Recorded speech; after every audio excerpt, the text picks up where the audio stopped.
మొన్నటి జరిగినటువంటి 2 తెలుగు రాష్ట్రాల్లో సంచలనం సృష్టించినటువంటి అఘోరి కేస్ అయితే ఇది ఉందో, తను ఒక అనేక క్షుద్ర పూజలొచ్చు, నగ్న పూజలొచ్చు, మీకు నేను అడిగినంత డబ్బు ఇవ్వకపోతే మిమ్మల్ని నాశనం చేస్తాను, ఈ యొక్క పూజ చేసిన తర్వాత ఇంకో పూజ చేయకపోతే మీ కుటుంబం అంతా కూడా సర్వనాశనం అవుతుంది, అరిష్టం అని చెప్పేసి కూడా అనేక బెదిరింపు కాల్స్. ప్లస్ ఇంకొక విషయం ఏంటంటే, కరీంనగర్ కొండగట్టు జిల్లాలో ఆ ప్రాంతంలో ఒక మహిళని వివాహం చేసుకొని ఏదో చేతులు నిమిరాడో నా మీద సెక్సువల్ గా అబ్యూజ్మెంట్ చేశారని చెప్పేసి వెళ్ళైన తర్వాత కూడా తను కేసు పెట్టిన విషయంలో తనకు నిన్న బెయిల్ వచ్చింది.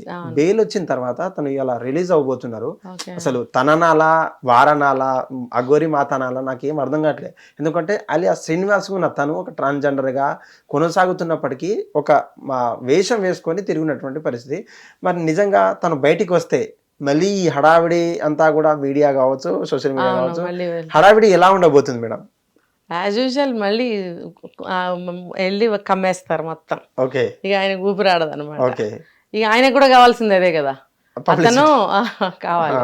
తర్వాత మళ్ళీ ఏదో పెద్ద తన గొప్పదనము నిజాయితీ నిరూపించుకోవాలని ప్రయత్నంలోనే ఉంటాడు. ఆబ్వియస్లీ అతను అబ్బాయే, జస్ట్ అదేదో యాక్సిడెంట్ అయింది కాబట్టి ఆ పార్ట్ రిమూవ్ చేశారు అని చెప్తున్నారు. కావాలని కూడా ఆయన అది రిమూవ్ చేయించుకుని ఆపరేషన్ చేయించుకున్నాడని కూడా మనకి సరిగ్గా లేదు, విషయం సాక్ష్యాలు లేవు. ఏదో ఒక సందర్భంలో యాక్సిడెంట్ లో అట్లా జరిగిందని చెప్తున్నారు. సో అతను అబ్బాయే అని చెప్తున్నారు. అబ్బాయి కాబట్టి అబ్బాయి ఫీలింగ్స్ ఉన్నాయి కాబట్టి శ్రీవర్షిని పెళ్లి చేసుకున్నానంటున్నాడు, ముద్దులు పెడుతున్నాడు. అదేదో ఆ రోజు చెప్పాడు కదా, ఈరోజు మా శోభనము చాలా చెప్పాడు. అంటే నిజంగా అబ్బాయి కాకపోతే అలా చెప్పడం. ఓకే, అన్ని కూడా అబ్బాయి ఫీలింగ్సే ఉన్నాయి, అబ్బాయి మాటలే ఉన్నాయి, ఎక్స్ప్రెషన్స్ కూడా అలాగే మనం చూసాం కదా. అవును, సోషల్ మీడియా. అదో మాటలు అయితే చాలా జెంటిల్మెన్ లాగా మాట్లాడుతున్నాడు. కాకపోతే మీరన్నట్టు పూజలు, ఈ పూజలు చేయిస్తాను, మీకు అనుకున్నది అవుతుంది, మీకు ఇల్లు లేకపోతే ఇల్లు వస్తుంది, అప్పులుంటే అప్పులు పోతాయి, ఇలా చెప్పి ఏదో ఒక అఘోరి కాబట్టి చాలా స్వచ్ఛంగా జెన్యూన్ గా పూజలు చేస్తాడు, మోసం ఉండదు అని చెప్పి వీళ్ళతో పూజలు చేయించుకున్న పెద్ద మనుషులు ఉన్నారు. మరి వాళ్ళు లక్షల్లో ఇస్తారు కదా. ఇచ్చినప్పుడు ఇది ఒకటే కాదు, దీని కంటిన్యూషన్ పూజలు ఉంటాయి అని చెప్పి వేరే కూడా చేయించటము, చేయించకపోతే మీకు అట్లయితుంది ఇట్లయితుంది అని భయపెడితే ఎవరైనా భయపడతారు కదా. దేవుడు అంటేనే ఒక నమ్మకం, సగం చేసి వదిలేస్తే మనకు పాపం పట్టుకుంటుంది, భయపడతారు. అంటే పాప భీతితోనే ఉంటాడు మనిషి. పాప భీతి లేకపోతే ఈ దేశం, సమాజం, ప్రపంచం ముందుకు పోదు. ఎప్పుడో ఇంకా ఇంకా ఇంకా ముందు ఎప్పుడో సర్వనాశనం అవుతుండేది. సో అలా చెప్పి తను అంటే నమ్మకం మీద కొట్టడం అన్నమాట, విశ్వాసం మీద. అంటే అంటారు కదా, మజ్బూరికా ఫాయిదా ఉఠాయా, అట్లా చేసి సంపాదించాడు. ఇది ఒక క్రైమ్ అయితే, మరి ఆ అమ్మాయిల్ని మోసం చేయడం అనేక రకాలుగా. చివరికి శ్రీవర్షిని కూడా కొంచెం మాయ చేసే ఆమెను తీసుకొని వెళ్ళిపోయాడు. వాళ్ళ పేరెంట్స్ ఎంత గొడవ చేసి ఏడ్చారు, మొత్తుకున్నారు, మా అమ్మాయిని మాకేమని. అక్కడ ఆ పిల్ల కూడా మరి అట్లానే మాయలో పడింది, వెళ్ళిపోయింది. ఇప్పుడు బయటకు వచ్చిన తర్వాత మళ్ళీ దాన్ని నమ్మబలుకుతాడు. ఆల్రెడీ మనకు జైల్లో అక్కడ ఉండి కూడా మనకు వచ్చినాయి కొన్ని స్టేట్మెంట్స్, ఇలా చెప్పాడు అలా చెప్పాడు అని చెప్పి. ఇప్పుడు కూడా అదే భావంతో ఉంటాడు. నేను సమాజ శ్రేయస్సు ఏంటంటే సనాతన ధర్మాన్ని కాపాడుతాను, ఇంకా ఏంటి చెప్తాడు అతను, ఇలాంటి మాటలన్నీ చెప్తూ ఉంటాడు. నేను పూజలు చేస్తాను, నేను శివుణ్ణి, ఏందో పేర్లు చెప్పుకుంటాడు ఆయన. అంటే నువ్వు అన్ని చేసావు, అట్లనే ఉండు, ఒక భక్తుడిగా, ఒక అఘోరి మాతగానే ఉండిపోని, మేము ఎవరం కాదనటం లేదు. కానీ నీకు అట్లా కూడా నువ్వు ఉండలేకపోతున్నావు కదా, అందరికి కావాల్సిన వస్తువులన్నీ నీకు కావాల్సి వస్తున్నాయి కదా. నువ్వు ఇదేమంటారు, టాల్కం పౌడర్ రాసుకుంటున్నావు, విభూది అంటున్నావు, మరి లిప్స్టిక్లు పూసుకుంటున్నావు. సరే, అఘోరాలు మేకప్ చేసుకుంటారా అంటే కొంతమంది సాధువులు అట్లా చేసుకుంటారు. నిజమైన అఘోరీలు చేసుకోవడం అనేది మనం వినలేదు అసలు. వాళ్ళకి ఇక్కడి నుంచి ఇక్కడ గోల్డ్ కూడా వంకర ఇలా అయిపోతాయి. వాళ్ళకి శరీర భావన ఉండదు, శరీరం అంతా కూడా అర్పణ చేస్తారు, అంతే వదిలేస్తారు. పెరిగితే పెరగని, విరిగితే విరగని, అంతేగాని వాళ్ళు ఏం చేసుకోరు. జుట్టు కూడా వాళ్ళకి సహజంగానే జడలు కడతాయి. ఇప్పుడు వీళ్ళు విగ్గులు తయారు చేస్తున్నారని చెప్పి పెట్టుకుంటున్నారు. అంటే మీ దగ్గర ఒరిజినాలిటీ లేదు. మీకు మీ జుట్టు ఆ స్థాయికి రావాలి అంటే కొన్ని ఒక 25, 30, 40 సంవత్సరాలు మీరు అందులో ఉంటే ఆటోమేటిక్ గా జడలు కట్టేది వేరు. మీరు ఆ స్థాయికి, ఆ స్థితికి చేరుకోకుండానే అఘోరాలు అయిపోవాలి అని చెప్పి ఇవన్నీ నకిలీవి పెట్టుకోవడం ఎందుకు? వాళ్ళందరూ ఆ స్థాయికి చేరుకున్నాక పిలువబడుతున్నారు అఘోరాలు అని చెప్పి. ఓకే. నువ్వు ఏం చేయకుండానే ఎందుకు పిలిపించుకోవాలని చూస్తున్నావు? ఇది తప్పు. సమాజాన్ని తప్పుదారి పట్టించద్దు. నీకు నువ్వు ఏమంటారు హీరోగా అంటే తనకి తాను ఆపాదించుకోవద్దు అవును ఏది కూడా. అవును. జనము అనుకోవాలి నిజమే ఈయన మహాత్ముడు, ఈయన దగ్గర ఒక ఇది ఉంది, గొప్పతనం ఉంది అని అనుకోవాలి. కానీ నీకు నువ్వు చెప్తున్నావు, ఏం చేసి చూపించి ఒక మంత్రం చెప్పమంటే చెప్పలేదు. ఓకే. ఈ గురువు గారి పేరు చెప్పమంటే ఏదో చెప్తావు. అవును. పోనీ ఒక పూజ ఏదైనా చేసి చూపించమంటే అది చెప్పవు, చూపించవు. ఏంటో శ్మశానంలో ఇది వేస్తావు అది వేస్తావు, అదేం పూజలు? ఇట్లా చెయ్యొద్దు. నేను చెప్తున్నాను, ఒక అఘోరాలాగా స్థిరపడాలి అనుకుంటే అందులోకి వెళ్ళి సాధన చేయాలి, నిరంతర సాధన. వాళ్ళు తిండి కోసం కూడా వెతుక్కోరు, వాళ్ళు ఎక్కడో ఉంటారు, మనకు కనపడరు. నువ్వు సభ్య సమాజంలో తిరుగుతున్నప్పుడు నీకు అందరు మనుషులకి కావాల్సిన వస్తువులే నీకు కావాల్సి వస్తున్నాయి. అని తాగుతున్నాడు అన్నారు, చికెన్ బిర్యానీ లేని భోజనం చేయడని ఆ శ్రీవర్షిని అన్న చెప్పాడు. సిగరెట్ తాగుతాడని చెప్పాడు. మరి ఇంక నువ్వు అఘోరావేంటి? అసలు అఘోరా నువ్వు ఎట్లా అవుతావు? అవ్వవు. నువ్వు ఆ సాధన చేయలేవు. ఏంటంటే నీకు ఆపరేషన్ అయ్యింది కాబట్టి నేను ఎట్లా మనగలగాలి ఈ సమాజంలో అని అనుకుని నువ్వు వేషం మార్చుకున్నావు. ఓకే, నీ మజబూరి, నీ నిస్సహాయ స్థితి నీకుంది, నేను కాదనట్లేదు. కానీ నువ్వు ఆ వేలో ఉండు. మళ్ళీ ఇక్కడికి వచ్చి మోసం చేయడం, అమ్మాయిని పెళ్లి చేసుకోవడం ఇవన్నీ చేయకు. ఓకే. నేను చెప్పేది ఇదే, నువ్వు మంచిగా బ్రతుకు. ఇంకా నెక్స్ట్ నువ్వు అఘోరావే అవ్వు. నువ్వు అవ్వాలని ఉంటే అందరూ కూడా ఏమనరు, అందరూ కూడా దండం పెడతారు. అంతేగాని నేను అఘోరాని అఘోరిని లేకపోతే నెక్స్ట్ అవుతాను, నన్ను ఇప్పుడే గౌరవించండి, నేను అది చేస్తా ఇది చేస్తా అట్లా వద్దు. నువ్వు ఏదైనా చెయ్యాలి అని అనుకుంటే ఇప్పుడు చూడండి, ఆయన బయటకు వచ్చే సమయానికి ఈ అమ్మవారు తీశారు ఇక్కడ పెద్దమ్మ తల్లి. మళ్ళీ అప్పుడు ఆయన ఫస్ట్ వచ్చినప్పుడు ముత్యాలమ్మ తల్లి దగ్గర ఆ విగ్రహం అంటే ఏంటిది? ఏమన్నా ఉన్నదా దీని వెనకాల? మనకి తర్వాత బయటకు రావచ్చు, మనం చెప్పలేము, సస్పెక్టింగ్ అంతే. అప్పుడు ఆయన వచ్చినప్పుడు ఫస్ట్ డే ఎందుకు వచ్చాడు? ముత్యాలమ్మ గుడి అక్కడ. ఇప్పుడు బయటకు వస్తున్నాడంటే ఇక్కడ పెద్దమ్మ తల్లి. ఏంది ఈ పరిణామాలు ఏంటి? ఇప్పుడు మనం గవర్నమెంట్ అనుకుంటున్నాము, మనకి ఇంకా అది కూడా పర్టికులర్ కన్ఫర్మ్ ఏం లేదు. ఏదైనా ఉండొచ్చు. అదే మన కాలమే చెప్తుంది కొన్ని విషయాలు. కొంచెం కాలం గడిచే కొద్దీ ఇప్పుడు ఆమె బయటకు వస్తుంది, అఘోరా బయటకు వస్తాడు, వచ్చి ఆయన ఏం చెప్తాడో విందాం. ఓకే. అయితే ముఖ్యంగా అఘోరాలు మనకి ఎక్కడ కూడా సిగ్నల్ దగ్గర కావచ్చు ప్రాంతాల్లో ఆ హోమాలు పూజలు చేసే టైంలో వాళ్ళని కేవలం సాధువులు కావచ్చు అక్కడ ఉన్నంత ప్రాంతాల్లో హిమాలయ దగ్గర ఎక్కడో పూజలు చేసుకున్నటువంటి ఈ యొక్క హిందుత్వవాదులు పిలిస్తే గానీ కొంతమంది రారు. వచ్చిన తర్వాత కూడా వాళ్ళంతా కూడా మనకు కనబడరు. కేవలం లోకహితం కోసం, లోక కళ్యాణం కోసం మాత్రమే వాళ్ళంతా పూజలు, వాళ్ళ వ్యవహారం అంతా ఉంటుంది. తనకు కారు, అన్ని ఫెసిలిటీస్, ఎక్కడ పడితే అక్కడ డీజిల్, ఆ ఫెసిలిటీస్ అంతా, హోటల్ కావచ్చు, అక్కడ ఐఫోన్, ఆ కెమెరాలు, ఆ షూటింగ్లు, ఎక్కడ పడితే అక్కడ జూమ్ కాల్స్, అంత సోషల్ మీడియాలో. ప్లస్ తనకున్నటువంటి అబ్బాయి ఫీలింగ్స్ బయట పెట్టకుండా వశం పరుచుకుంటాను, నా మహిళ, నా భార్య అని తన నోటితో చెప్పుకోవడం. నిజంగా అఘోరికి కావచ్చు, అఘోరాలకు కావచ్చు నిజంగా కళ్యాణం అవుతుందా మేడం? కేవలం శివ అర్పణ కోసం బతికించేటువంటి వాళ్ళు ఈ యొక్క డ్రామా అంతా కూడా నిజంగా జనాలకు ఎవరు అర్థం కావట్లేదు అంటారా మీరంతా కూడా? అంటే మూఢనమ్మకాల్లో ఉన్న వాళ్ళకి అర్థం కాదు, అది ఏం చెప్తే అదే కరెక్ట్ అనుకుంటారు. అతను ఏం చెప్తున్నాడంటే అఘోరాలు కూడా పెళ్లి చేసుకుంటారని చెప్తున్నాడు. అవును, ఏమో మనకైతే తెలీదు, మనం వెళ్ళి చూడలేదు కదా. చేసుకోరు అని మనకి శివరుద్ర స్వామి గారు అలాంటి వాళ్ళు చెప్పారు. చాలా మంది బయట పెట్టారు, చాలా మంది. అంటే వాళ్ళకి నాలెడ్జ్ ఉంటుంది కదా, మనకి లేకపోయినా. మరి వీళ్ళు చెప్పిన దాని ప్రకారం అఘోరాలు పెళ్లి చేసుకోరు. అతనేం చెప్తున్నాడు? అఘోరాలు పెళ్లి చేసుకుంటారు అని చెప్తున్నాడు. సరే, ముందేమో నేనంతా జెన్యూన్ అది ఇదని అన్నాడు, తర్వాత ఏమో ఒక్కొక్కటి బయట పెడుతున్నాడు.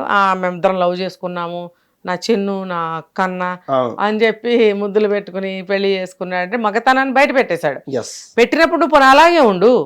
ఇప్పుడు ఒక యాక్సిడెంట్ అయినప్పుడు కాలో చేయో పోతే ఆ భర్తతో బతికే ఉంటుంది కదా స్త్రీ, అంతే కదా, ఉండాలి కూడా కదా. అలాగే ఇతనికి కూడా ఆ పార్ట్ లేదు, కానీ ఒక ప్రేమ. ఉప్పెన సినిమాలో హీరోకి కూడా లేదు, కానీ ఆ అమ్మాయి నాకు అతనే కావాలని వెళ్ళిపోయింది కదా. ఆ భర్త అనే గౌరవభావం, ఆ ప్రేమ, ఆ అటాచ్మెంట్, ఆ ఎఫెక్షన్ నిజంగా వాళ్ళిద్దరి మధ్యన ఉంటే కలిసి బ్రతకండి. కానీ ఇవన్నీ వద్దు, ఇవన్నీ వద్దు, ఉండండి మీరు కావాలంటే భార్యాభర్తలుగా. ఇప్పుడు అతను నిజంగా ఒక అబ్బాయి అయితే వాళ్ళిద్దరూ కలిసే ఉంటామని అందరిని ఎదిరిస్తే కనుక మన ఇద్దరం ఏం చేయగలుగుతాం? అవును, ఏం చేయలేము. పెళ్లి తర్వాత ఏదన్నా ఒక పార్ట్ పోతే ఏం చేస్తారు? భార్య అయినా భర్త అయినా అంతే కదా. ఇప్పుడు అట్లా ఇష్టపడ్డాం కాబట్టి మేము ఇద్దరం కలిసి కాపురం చేసుకుంటాం అంటే చేసుకోండి, కానీ వేషాలు ఎందుకు? అవును. ఈ విషయాలని తీసేయండి. ఏదన్నా ఒక మేలుగా నువ్వు చదువుకుంటే ఏదైనా అప్లై చేయ ఉద్యోగానికి, నువ్వు చదువుకోకపోతే నువ్వు చేయగలిగిన పనిని చేయి, మగాడివే కదా. అవును. ఆమె చదువుకుంది, ఏదైనా ఉద్యోగం చేయగలిగితే చేస్తుంది. ఇద్దరు కలిసి ఉద్యోగాలు చేసుకుని బ్రతకండి ఎక్కడికన్నా వెళ్ళి. మీరు ఇక్కడ ఉండలేకపోతే ఎక్కడికన్నా వెళ్ళి బ్రతకండి, ఉండగలిగితే ఇక్కడే బ్రతకండి. యాజ్ ఏ మేల్ నిన్ను ఎవరేమన్నారు, కానీ నువ్వు అనవసరంగా నువ్వు చెప్పుకుంటున్నావు నేను అది నేను ఇది అని. నువ్వు ఉన్నది ఉన్నట్టు చెప్పుకుంటే నీకు ఏ గోల లేదు. ఓకే, అయితే కేవలం వాళ్ళ ఇంట్లో కూడా కొన్ని ప్రత్యేక పూజలు పేర్లతోని ఎంటర్ అయినటువంటి శ్రీవర్షిని అక్కడే వశపరుచుకొని తనను నా ఒక సిద్ధాంతిగా నేనున్నటువంటి అన్ని విద్యలు శుద్ర పూజలు నేర్పించి నా అంతట స్థానాన్ని తన కలిగిస్తాను, దేశ శోభ కోసం లోక కళ్యాణం కోసం తనని మారుస్తానని చెప్పేసి నమ్మబలికినటువంటి తను ఎక్కడో చీకటి గదిలో 4 గోడల మధ్య ఎక్కడో ఉజ్జయిని మహంకాళి అక్కడ ఉన్నటువంటి ఫామ్ హౌస్లో మధ్యప్రదేశ్ మహారాష్ట్ర ప్రాంతంలో పెళ్లి చేసుకొని దాదాపు 3-4 సార్లు పెళ్లి చేసుకొని మరి మీడియాలకు లీకులు ఇవ్వడము, ఆడియో టేపులు ఇవ్వడము, ఇంటర్వ్యూలు ఇవ్వడం అంతా కూడా వర్షిని కూడా ఒక బీటెక్ గ్రాడ్యుయేట్ అయినటువంటి తను చదువు మధ్యలోనే ఆపేసి ఈ చిల్లర వ్యవహారం అంతా కూడా అసలు వాళ్ళ కన్న తల్లిదండ్రుల మాట వినకుండా కూడా ఆ యొక్క స్థితిగతులు ఆ యొక్క మనోభావాలకు సంబంధించినటువంటి అమ్మాయి అసలు నిజంగా మెంటలీ పర్ఫెక్ట్ అనా మేడం? మీరు మెంటల్లీ పర్ఫెక్ట్ అంటే పర్వాలేదు, పర్ఫెక్టే, కానీ ఆమెకు ఈ భక్తిలో ఒక నమ్మకం ఏర్పడింది. ఏర్పడడం అంటే ఏంటంటే ఇప్పుడు ఎలా చెప్పాలి, ఆమెకు చదువుకుంది, అలంకారం చేసుకుంటుంది, ఆమెకి సెక్స్ కావాలి, బిర్యానీ కావాలి, అంత మాత్రం చేత నాకు భక్తి లేదా, నాకు సాధువుని అవ్వాలని ఉంది అన్న నేచర్ నా అబ్జర్వేషన్. ఓకే, నేను కూడా ఒక సాధువుని అవ్వాలి, నేను ఆల్రెడీ ఎక్కడో ఒక సాధన దీక్ష తీసుకున్నాను, ఆ తర్వాత ఈ శ్రీనివాస్ కలిశాడు, కలిసి నాకు అతని దగ్గర నాకు సిద్ధి రాలేదు, నాకు అతను ఏమి నేర్పలేదు, ఇతను నేర్పిస్తానన్నాడు అనేది పక్కన పెడితే ఈ శ్రీనివాస్ కూడా వీళ్ళ ఇంట్లో ఎంటర్ అయ్యి ఏవో పూజలు చేయడము, ఏదో హిప్నటైజ్ చేయడము, మోటివేట్ చేయడం, హిప్నటైజ్ కూడా కాదు మోటివేట్ చేయడము, ఏదో చిన్న చిన్న ట్రిక్స్, చిన్న చిన్న శక్తి ఏమన్నా ఉందేమో ఎంతో అంత. ఇప్పుడు అదే పనిగా పూజలు చేస్తుంటే ఏదైనా కొంచెం వాక్కుంటుంది, అలాంటి మాటలతోటి మంత్రముగ్ధులు అంటారు కదా, అట్లా చేసి ఆమెని వశపరుచుకున్నాడు. వశపరుచుకున్న తర్వాత ఆమెకున్న భావాలు ఇంకా బలపడ్డాయి.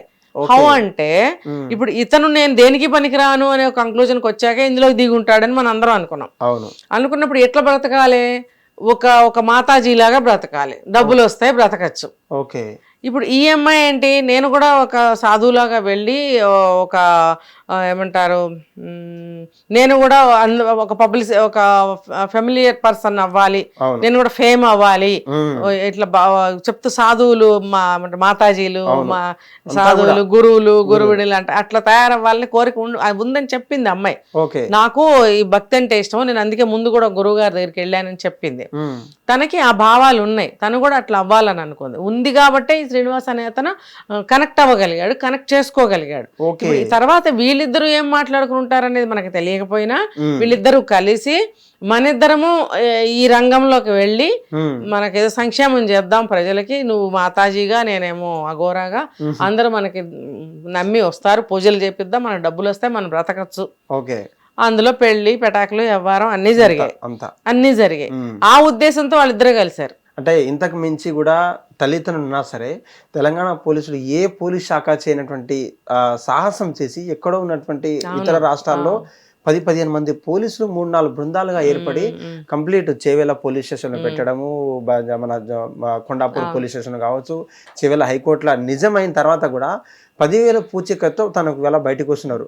మళ్ళీ శ్రీవర్షిని అనే అమ్మాయి, పిలువబడే అమ్మాయి మళ్ళీ వచ్చి చేరుతుందా, లేకపోతే సఖీ కేంద్రంలో తనకున్నటువంటి అంటే కేంద్రంలో మీరు కూడా ఎంతో మందికి మోటివేషనల్ ఇచ్చే ఉంటారు, ఆ ప్రొఫెషనల్లో తనకి ఏం చెప్పి ఉంటారు, చెప్పిన తర్వాత కొన్ని రోజుల తర్వాత కూడా కంప్లీట్ ఫ్యామిలీ దగ్గర ఉండడము, ఆ పబ్బుల్లో వీడియోలలో మనకు కనబడము, వాళ్ళ జీవితం సాధారణమైనటువంటి జీవితం గడుపుతుంది. తను మళ్ళీ బయటికి వస్తే వెళ్ళే అవకాశాలు ఏమైనా, మళ్ళీ ఆ ప్రేమ గురించి అవకాశాలు ఏమైనా ఉన్నాయా మేడం? ఇప్పుడైతే ఆమె హోమ్ అట్మాస్ఫియర్ లో లేదు, తల్లిదండ్రుల దగ్గర లేదు, ఎక్కడో ఉంది కదా సఖీ ఏదో చెప్తున్నారు, అక్కడ ఉన్నప్పుడు వాళ్ళు మోటివేట్ చేస్తారు. ఎందుకంటే అమ్మ నువ్వు చిన్న దానివి, నీకు ఎంతో లైఫ్ ఉంది, ఫ్యూచర్ ఉంది, పెళ్లి చేసుకుని తల్లిదండ్రులకి బాధ కలిగించకుండా, నీ జీవితం నాశనం అవ్వకుండా నీకంటూ ఒక లైఫ్ ఉంది, నువ్వు గ్రాడ్యుయేట్ బీటెక్ చదివావు, నువ్వు సంపాదించుకోగలవు, వాడి దగ్గర చదువు లేదు, సంధి లేదు, అదేంటది శూద్ర అసలు మగాడే కాదు. అవును. నీకు ఇప్పుడు ఈ ఈ ఈ ఊపులో ఈ ఇదిలో నీకు మంచిగా అనిపిస్తుంది, అంత ఒక ఆదర్శంగా కూడా ఒక గ్రేట్నెస్ గా అనిపించవచ్చు. కానీ కాలం గడిచే కొద్దీ, ఇందాక మీరు అడిగారు ఒక వయసు వచ్చాక, ఒక వయసు వచ్చిన తర్వాత ఇవన్నీ పోతాయి నీకు.